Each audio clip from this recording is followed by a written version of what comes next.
Welcome back to Their Future, Our Pod with Annie Andrews. I'm your host, Annie Andrews. Their Future, Our Pod is an Arena production. Arena is South Carolina's only progressive media company. If you haven't already, please go to our Substack at arenasc.substack.com to subscribe. Subscribing helps support the work that we're doing to elevate progressive voices in South Carolina, and this work has never been more important than it is today. So thank you so much for listening. Later on in this episode, I'll be talking to a dear friend of mine and someone who I admire greatly, Liuba Grechen Shirley. You'll hear about Liuba's path in politics, very similar to my own. She ran for Congress in 2018 and then formed Vote Mama PAC, a PAC dedicated to electing more Democratic moms of children under the age of 18. And we're going to get into why that's so important. You're going to get to hear from her about the incredible work that she has done already to change the face of American politics. But the timeliness of our conversation cannot be understated because of the news of Trump adding J.D. Vance as his running mate. Adding Vance to the Trump ticket is a clear sign of the direction this administration will go if they are elected in 2024. And let me tell you, it is not good for women and it is not good for children. So to dive a little deeper into who J.D. Vance is and who he will be as a vice president if we don't do our work to ensure that they do not get elected, I wanted to touch on his positions on several issues that are near and dear to my heart. And I like to play the game Who Said It, but I've already given the answer. So these are all things that J.D. Vance has said. And we're going to first talk about what J.D. Vance has said on the issue of domestic violence. And to set the stage, I think it's important for you to know that 1 in 4 women in the U.S. are victims of domestic violence. 4.5 million women have been threatened with a gun by an intimate partner. Access to a gun in the home makes it 5 times more likely that a woman will die at the hands of their domestic abuser. Domestic abuse and intimate partner violence is no laughing matter, and anyone who cares at all about the health and safety of women in this country knows that. Unfortunately, for J.D. Vance, this is just another political talking point. And he said the following, which you have probably read online this week. This is one of the great tricks that I think the sexual revolution pulled on the American populace, which is the idea that well, okay, these marriages were fundamentally, they were maybe even violent, but certainly they were unhappy. And so getting rid of them and making it easier for people to shift spouses like they change their underwear, that's going to make people happier in the long term. And maybe it worked out for the moms and dads, though I'm skeptical, but it really didn't work out for the kids of those marriages. So this is Vance simultaneously saying he thinks divorce is wrong and saying that he thinks women should stay in violent marriages for their children. And it is incredibly important to point out that there is no evidence to support that women staying in violent marriages in any way benefits the children of that marriage.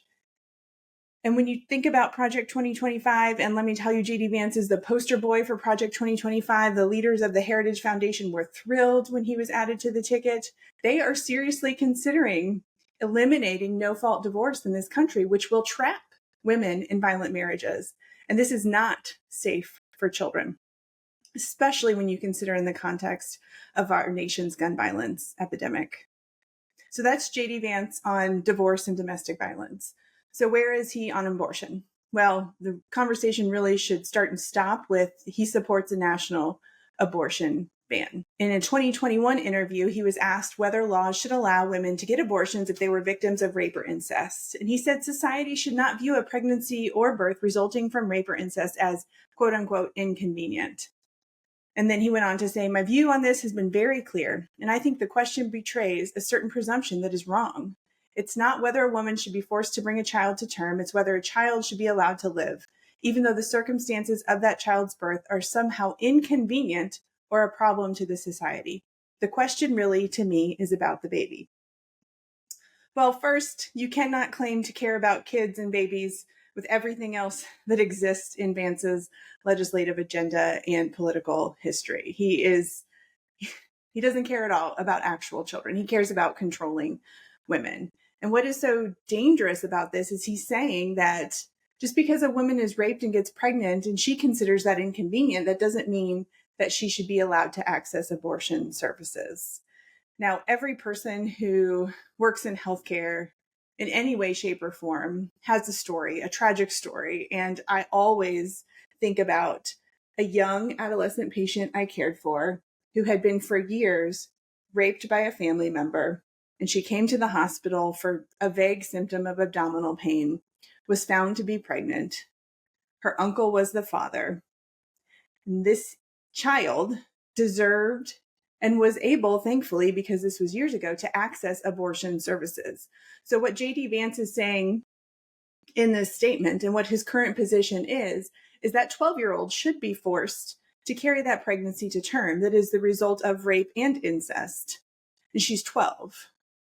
This goes against all common medical knowledge. This goes against the morals and ethics of practicing medicine. And it is terrifying that this man is now on the ticket as a vice presidential candidate, considering that Trump is at the top of the ticket. So they are doubling down on these extreme anti-woman, anti-child positions. Vance is also terrible on the issue of childcare. He's not a fan of universal childcare. He claims that childcare is a massive subsidy to the lifestyle preferences of the affluent over the preferences of the middle and working class, implying that childcare benefits working parents more than stay-at-home parents. Now, this is in opposition to making childcare affordable, which is one of the greatest economic concerns of the average American family, is a clear step in the playbook to bring us back to the 1950s, because they believe women belong in the home raising the children.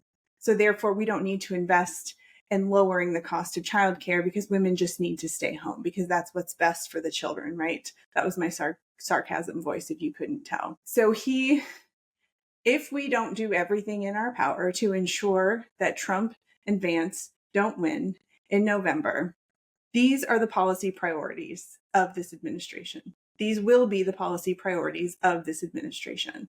And as someone who advocates every day for better lives for American women and children, this is terrifying, the degree and the rapidity at which we will move backwards as a country. So the bottom line for me is this. We don't need two white, affluent men leading this country, marching this country back to the 1950s. We desperately need more women in office. And honestly, to me, it's unfathomable that in 2024, when abortion access and the fall of Roe is one of the most important election issues, no matter what poll you look at, I'm honestly shocked that the GOP would put together a ticket with two men. They had options. They had Christie, they had Katie Britt, Nancy Mace, Carrie Lake, Sarah Huckabee Sanders. Yes, most of these women crashed and burned. They had Nikki Haley, but she was probably, even though she bent her knee initially, eventually she was probably not enough of a yes man for Donald Trump. So they settled with two white men. It's 2024 and the GOP ticket has two white men who are on the record for years and years and years supporting policies that are decidedly anti-woman and anti-child. And this is an extreme example of the broader problem that my pod guest today, Liuba, identified when she decided to run for Congress in New York's 2nd District in 2018. She ran for Congress. She ran a hell of a campaign. She raised a lot of money, but unfortunately she did not win. But instead of packing up her toys and going home, she pivoted and she founded Vote Mama, which is the nation's first political action committee dedicated to electing progressive moms up and down the ballot, from the school board to the Senate. She is the founder and CEO of Vote Mama, as well as the founder and CEO of the Vote Mama Foundation, which is the leading source of research and analysis about the political participation of mothers in the U.S. Vote Mama Foundation is working towards gender equity by breaking the barriers mothers face running for office, normalizing mothers of young children running for office, and enabling legislators to pass family-friendly policies. They have made incredible progress already, and you'll hear in our conversation about the work that they have done and how they are working diligently every day to change the face of our state legislatures and our US Congress. They're excellent on social media, so I really encourage you to follow Vote Mama on Instagram because they are always uplifting female candidates and they are always providing useful statistics about how dire this situation is. So, a few stats from their website about mamas in politics. 7% of current members of Congress are moms with kids under the age of 18. 82% of women in their 30s and 40s are moms. 34.8 million moms are in their 30s and 40s, and 17.2 million 30 and 40-year-old women did not vote in 2020. Now, you've heard me talk about this before. I wrote a piece for The Arena called The Problem with White Women. And one of the problems that Liuba and I dive into is that women often, this is my perspective, don't feel connected to politics. They don't see how it relates to their lives. Their lives are busy. They're raising their families. They're juggling so many life tasks. We have to demystify the political process. We have to use effective, persistent, consistent messaging to help women like me, women with small children, understand that probably the most efficient, effective, important way for them to build the future they want for their children is to vote, and to vote in a way that benefits women and children. And in 2024 in US politics, that means voting for Democrats. I just outlined what the priorities of a Trump-Vance administration would be in regards to women and children. That was just a surface level. There are so many worse things that they have in store for us if they win in November. So if you care as much as I care and as much as Liuba cares about the future of this country for American women and children, then please do everything in your power to work to get out the vote in November, to educate your friends, your family members, your neighbors about the candidates that they should be supporting. And do what you can to learn more about Vote Mama. And thank you so much for tuning in. And here's my conversation with Liuba. Welcome to Their Future, Our Pod. I'm here with Liuba Grechen Shirley, someone I'm very proud to call a friend and a partner in this work. So thank you so much for being here with us today. Thank you so much for having me. Yes, and I'll just give a brief backstory. So when I decided to run for Congress in 2022, you and Vote Mama, you were one of the first organizations to reach out and became a really important source of emotional support for me during the campaign. Of course, financial support as well, but it is impossible to underestimate the power of having women like you support women like me when we decide to do that big, brave thing of run for office. So I know I've said this to you before, but thank you so much for the ways in which you and your organization showed up for me when I was running.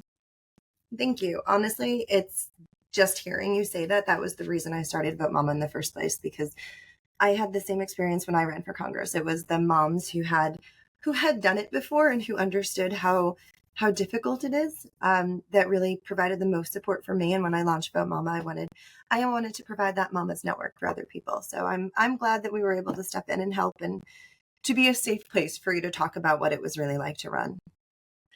Well, thank you for what you did. And why don't you tell us just a little bit more of, your origin story, why you decided to run, and then why you decided to pivot to forming Vote Mama. What was the gap you were trying to fill there? The gap. It's a big gap. I started Vote Mama because of my personal experience. I had no intention of running for Congress. I had two small children. They were 1 and 3 at the time. I was nursing. I was overwhelmed with 2 toddlers, and Donald Trump got elected, and I didn't know what to do with myself. I had to do something, and I had to fight back. And the thought of my daughter growing up in a country where a president said, "Grab him by the pussy," was too much for me. And I remember sitting there and watching the election results roll in and thinking, I have to do something.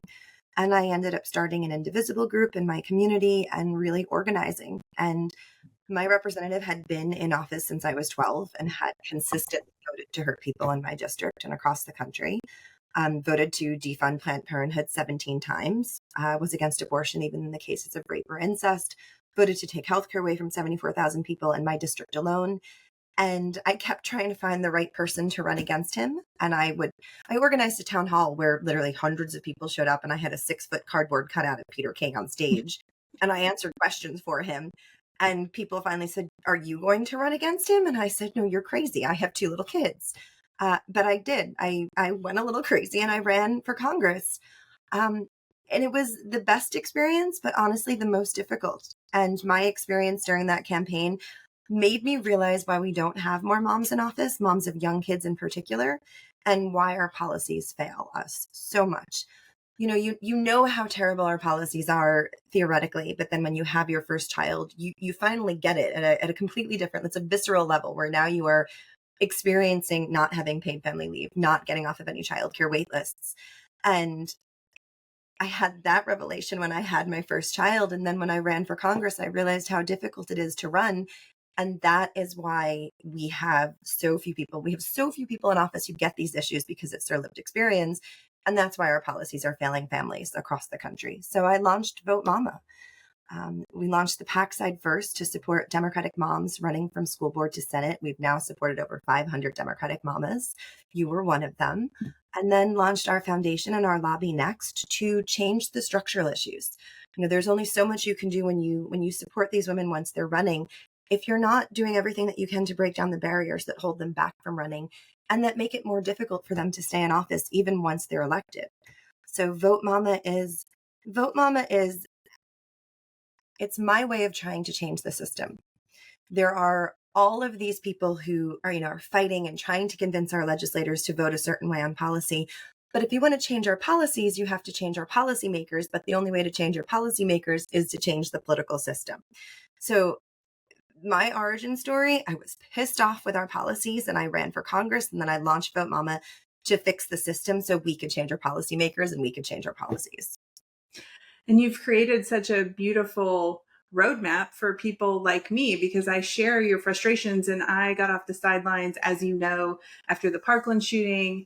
I experienced the United States in such a different way the moment I became a mother. I hear people say all the time online, being a mother in America is what radicalized me, because it just raises the stakes to a level that I think a lot of non-parents can't even understand. And for me, it helped me shed any and all insecurities I had about being good enough to run, or being good enough, or, that my voice mattered, because I look at my children's faces every night and they are my motivation to keep going. And you're right. We need to support individual candidates, especially those of us with non-traditional political backgrounds who aren't part of the big democratic machine, who have real lived experience that can inform their campaigning and their policy making. But we also have to take the 1,000-foot view and really disrupt the system, because the system as it currently exists was not built to welcome people like you and I into it. Exactly. It was built for old, wealthy white men who have land and have power. That's who it was built for. And it hasn't been modernized. We have not changed the system in centuries. And so we find ourselves in this situation right now. That's right. And I mean, it's exactly why we are in the situation we are in as a country, and why the stakes in November are just cannot be understated how high the stakes in November are. So before we get into the Republican presidential ticket and what's at stake for women and children, because I do think it's important to explicitly state our organization, Their Future, Our Vote, and Their Future, Our PAC has, we are on this same path with you. And what's good for mamas is good for babies, and what's good for babies is good for mamas. And we're all working on this issue together. And I love the synergy that our two organizations have. And I also love this, like I said, this roadmap you've created for people like me. So thank you for leading the charge.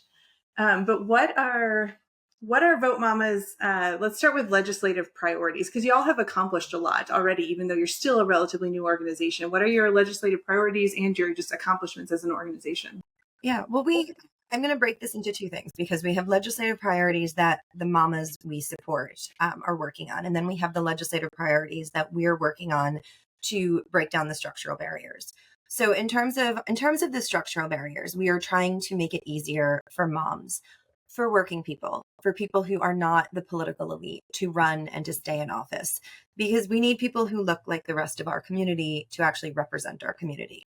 So during my campaign, I approached the Federal Election Commission and I asked if I could use some of the funds that I was raising from my campaign for childcare. And everyone said it was political suicide and I was going to be attacked for being a woman and a mom and for even putting this request in. To my shock, Hillary Clinton and 25 members of Congress wrote in support, and there was a bipartisan unanimous decision. And it changed the way that federal candidates have run for office since 2018. We have now been working to get this approved for state and local candidates. We actually have to go state by state to get campaign funds for childcare approved. We just hit the 2/3 mark. Hawaii just approved this last week. So Hawaii became the 33rd state, and DC as well, have approved campaign funds for childcare. 9 of those states have also approved the use of campaign funds for dependent care for those who are in the sandwich generation. This might sound like an inside baseball campaign finance reform type of thing, but it's a game changer. It changes who runs. It changes who has a chance to step up and run, because moms are 15 times more likely to be responsible for the bulk of childcare. And yet those are the people that we want to see running for office. But that's the number one reason that will hold moms back, is every one of the candidates that we've supported, over 500, have been asked, who will watch your kids while you campaign? It's a question we all get asked. Men never get asked this question, but it makes such a huge difference and breaks down such a huge barrier. At the state level, between 2018 and 2022, there was a 2,156% increase in usage of campaign funds for childcare. People have used this from the school board level up to the presidential level, men and women, Democrats and Republicans. But we've actually been now looking at the breakdown of who is using it. The majority of funds have been used by women. And at the state level, more than 70% of the funds used by women have been used by women of color. At the federal level, it's more than 60% of the funds. It's a game changer in who gets a chance to step up and run. So we've been working to pass campaign funds for childcare. We're now expanding that to work on campaign funds for security. Women are particularly likely to get threatened when they step up to run. Their families are likely to get threatened. The Brennan Center just released a study that said almost half of congressional candidates, men, women, Democrats, and Republicans, have experienced some form of threats while they're running for office. We are now also launching a coalition with the States Project and with Represent Women to take it a step further. And we're launching an entirely new state legislature modernization program, looking at things like paying state legislators a livable wage, paid family leave for state legislators, virtual voting, proxy voting, on-site childcare reimbursements. Most people don't understand how important and how powerful state legislatures are. State legislatures passed 19,000 bills last year. Yet there are only 4 states that pay their legislators a livable wage. In many states, the cost of childcare for one kid is more than a state legislator's salary. So our legislative priorities for Vote Mama, we're really working to break down all these barriers to make it easier for working class people, for moms of young children, to step up and run. On our PAC side, our candidates support universal childcare, common sense gun reform, healthcare reform. They support an assault weapons ban. These are women who are deeply concerned about what's happening in our country and making sure that our government is investing in education, investing in childcare, investing in healthcare, and making sure that we have policies that actually support women and children in this country. The work that you're doing is so important, but it took you being a mom and running to see these problems. Otherwise, it would be virtually impossible for a bystander to understand these, what I would consider low-hanging fruit barriers to women's entry into politics. And here you are, just like one by one, just knocking them out. I mean, I didn't know, I know I probably saw it on social media, but that statistic of 2/3 of states you've already accomplished using campaign funds for childcare, that's incredible. We're only sharing that number today, so you haven't missed it. It's literally going up on social media later today, Annie. How did I miss that? I hope you get to celebrate, because that is a really remarkable accomplishment in these very trying, relatively dark days, as you and I were discussing before we started recording. I mean, I hope you celebrate that, because that is going to change the face of our state and federal governments over time. Exactly. Honestly, my mom watches the news and she starts freaking out about what's happening and what can she do, and we all have to be in the streets and everybody has to do something. And then I tell her, I'm like, I am doing something. I'm very strategically trying to make it easier for the right people to run for office, for people who actually have the lived experience, because legislators legislate on their lived experience. You don't have to convince a mother, once they get into office, to introduce common sense gun policy. You don't have to convince them to support paid family leave and universal childcare. They know that because that's their lived experience. Moms understand what it's like to drop their kids off at school and wonder if it's the last time I'm going to see them. Moms have that experience, and moms know that. So you don't have to go in with lobbyists and convince them to vote a certain way or to introduce legislation. It's why they ran for office in the first place. Every mom that we've talked to, there's always been honestly one very particular reason that made them decide to run, and I'm talking about all levels of government.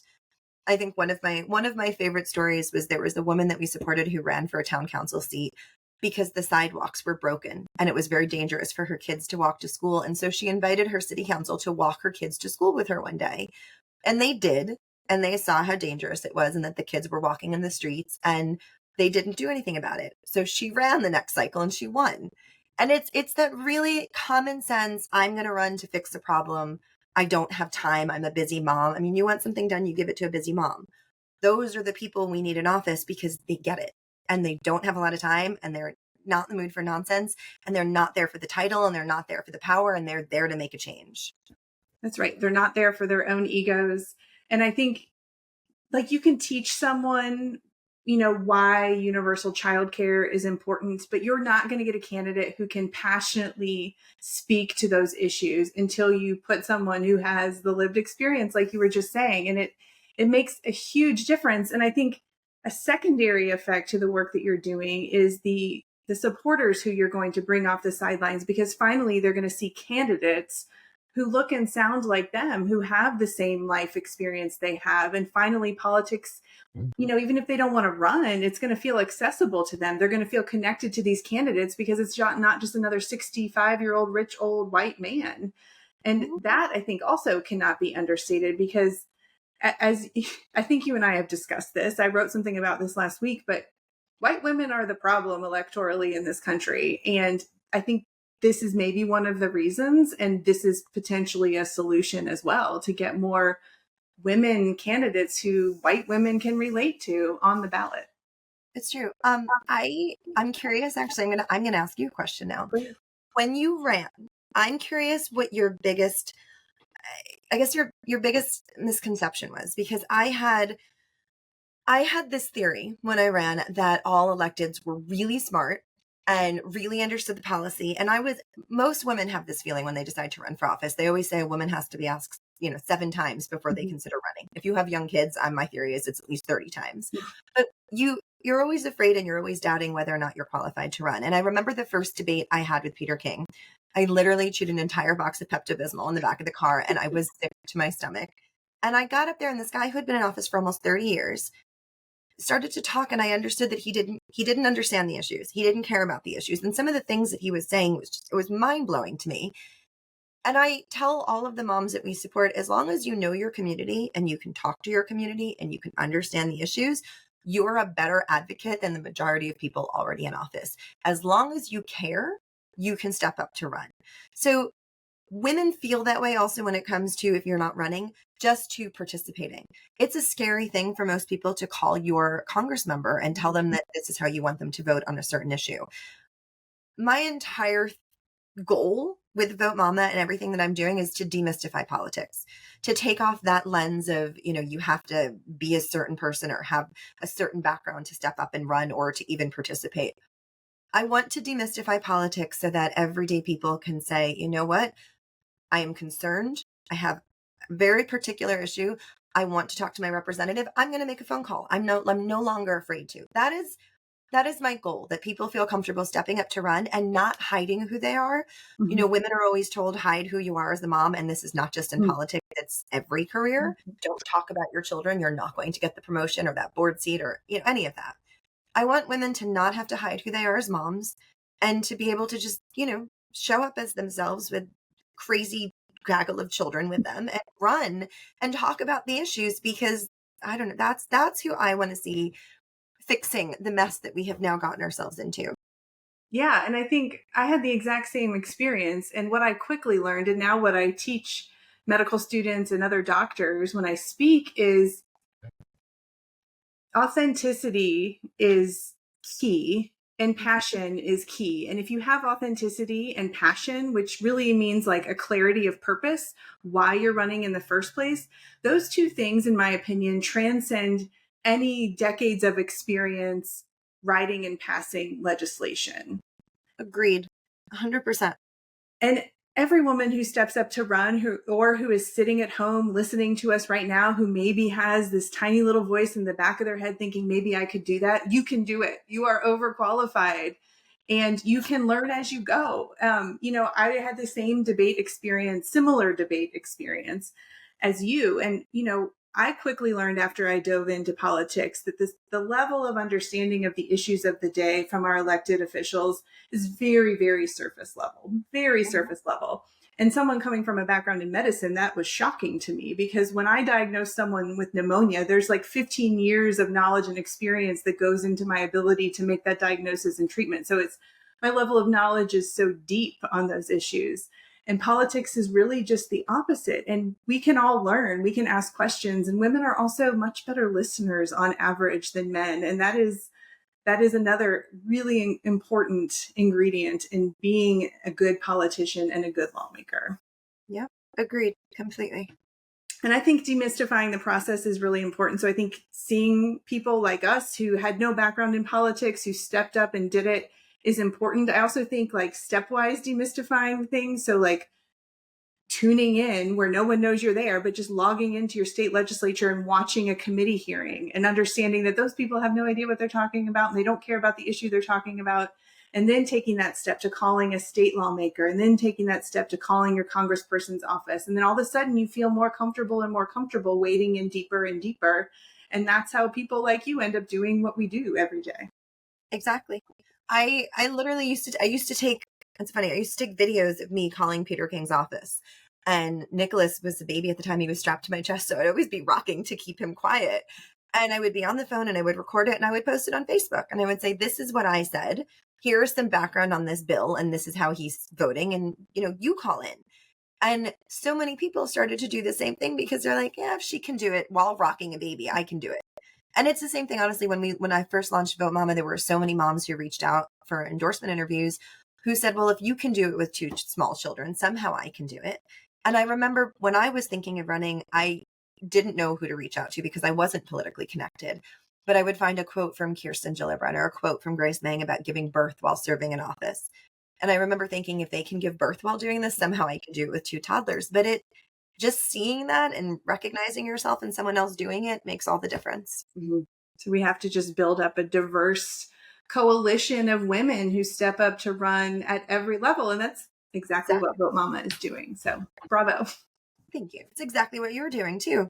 Yes, I'm trying. I mean, I think the way I see it as a pediatrician and someone who ran is that I believe that focusing on children's issues is a way to make what's discussed on cable news and in DC and at state houses feel accessible and relevant to women.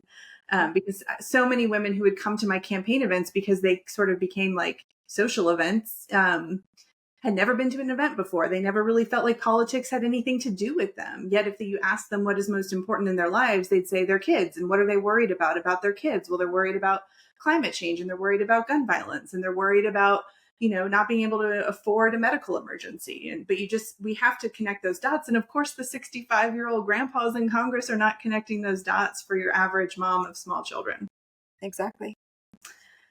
So I do want to spend the last 10 minutes or so talking about what's at stake in November. I think this announcement of the Trump-Vance ticket really elevates our level of concern, because JD Vance is in no way, shape, or form a moderate. And he is on the record saying some really extreme things about women and children. So give me your reaction to this Trump-Vance ticket and what scares you so much about the prospect of JD Vance being second in line behind Donald Trump. What doesn't scare me? I don't know how to answer that question, because I was terrified with Trump on the ticket, and now JD Vance. You're 100% right. He's not a moderate. I mean, he called Trump America's Hitler. This is a man who said, that women should stay in violent marriages because it would be bad for the children to leave. He supports Russia's war on Ukraine. He supports the white supremacist great replacement theory. He doesn't believe in marriage equality. He is against, abortion, even in the cases of rape or incest. He is an extremist on every level. And Donald Trump is a convicted felon. And this is who the Republicans are running. And it's terrifying, because if they get elected, what will happen to this country we already saw the first election, Donald Trump's first term in office, and what he tested and what he was able to get away with, and the fact that they're now running again, that JD Vance is on the ticket, it's terrifying to me. It's terrifying to even think what the country will look like. And I'm raising 3 little kids in this country, and it's scary to me to see the policies that they support, to look at Project 2025, to see what they plan to implement. It's very clear they're not hiding what they want to do. And if anybody is actually paying attention, they should be terrified. Right now, our country, even before Trump, 1 in 4 teachers have experienced a gun-related lockdown in the last year. And you think about it, one in 4 women go back to work 10 days after giving birth.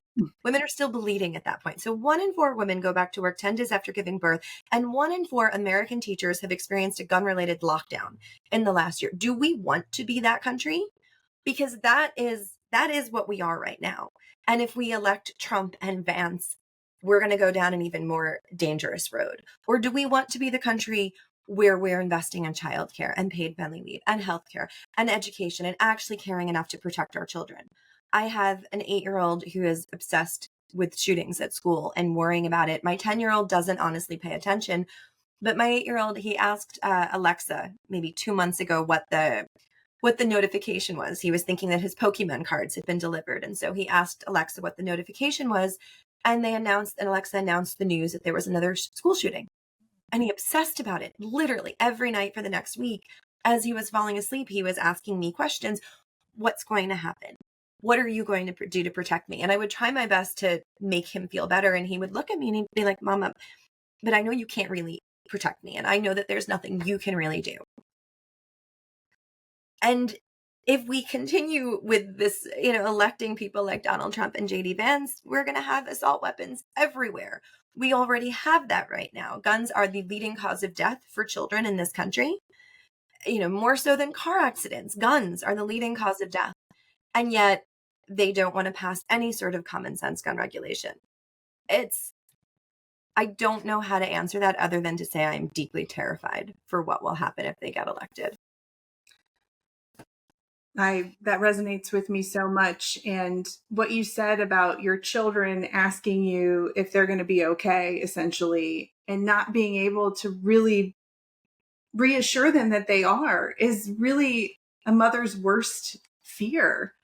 And I mean, that's what keeps me going. But I'm with you that this is a terrifying time to be a mother in America. And the world that our children are growing up in is not what I envisioned when I decided to become a mother 13 years ago. Yeah.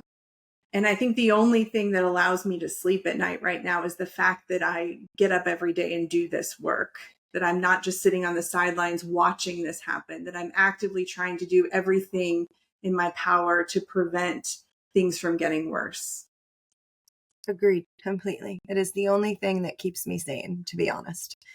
Being able to do this work gives me a sense of purpose. I used to work in international development and I loved my work. And I didn't think I would work in domestic politics. And I love this work because I can make a real difference and I can support really incredible badass moms who also want to make a difference. And I can normalize what it looks like to have those people run and serve. So, getting to work with people like you and all of the moms that we support across the country is what gives me hope. And, honestly, it gives any of us hope when we are in this political situation and we're a couple months away from the election and everybody is terrified. Being able to put our heads down and get to work. That's what makes a difference. That's right. So if people who are listening want to hear more or follow along with Vote Mama, what's the best way for them to do that? They should go to Instagram and find Vote Mama. It's at Vote Mama Lobby and follow along. You can learn all about our legislative work. You can follow along and learn all about our candidates. You can go to our PAC is votemamapac.org and our foundation is votemamafoundation.org. Please go sign up for our emails, follow us on Instagram, and get involved. Support some of the incredible moms that we are trying to get elected across the country. and help us get this legislation passed so we can make it a lot easier for more moms to step up and run. Well, Liuba, thank you so much for the work that you're doing and for your time today. And I look forward to continuing in this fight together. Thank you. Thank you for all that you do and for launching your podcast. I'm very excited about it. So thank you for everything that you're doing, and we will together, honestly, like you give me hope, my dear. So I'm excited to work with you. Well, same. Thank you so much. Thank you.